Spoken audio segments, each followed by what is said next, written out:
भैया भैया भैया बस यहीं रोक देना। यहाँ रिक्शा क्यों रुकवा लिया? घर पहुंचने में तो भी आधा घंटा है। क्योंकि इससे आगे जाने के लिए मेरे पास पैसे नहीं। क्या? हनी, वो सारे पैसे तो वहीं खत्म हो गए थे। बेटा बाहर आ जाओ। हाँ तो मैं क्या लगता है कि मेरे पास पैसे नहीं है? पैसे हैं मेरे पास, बचा के रखे थे मैंने पैसे, मेरे पैसे है वो।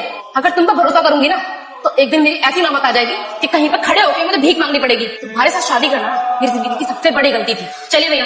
तुम मुझे छोड़कर कैसे जा सकती हो? मैं घर कैसे जाऊंगा? जैसे डेली आते हो मेट्रो में धक्के खाते हुए।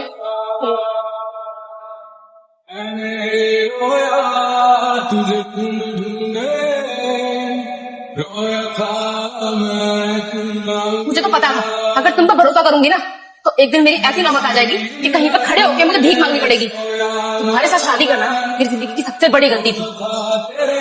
चलिए भैया। नमस्ते भाभी। तुम इतनी रात को यहाँ क्या कर रही हो? वो अर्श आ गया घर पे? आ गए और घर में दारू भी कराए। वो देखो सो पड़े। पता है भाभी, घर का मर्द जब कमाता है ना तो घर का सारा बोझ उसके सर पे होता है।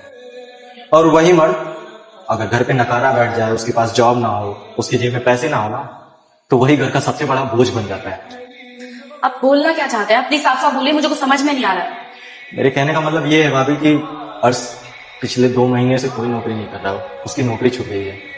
और सोचिए ना, आप उसकी वाइफ हैं और यही बात वो आपको बता नहीं पा रहा है।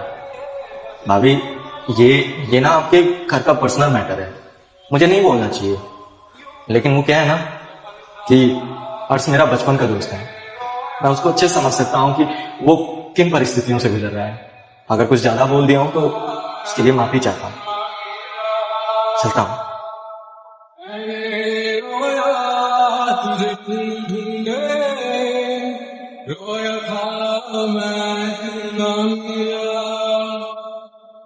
गहरी सी रात में सोया ना था मैं, वो था तेरे आग में वो हीरा।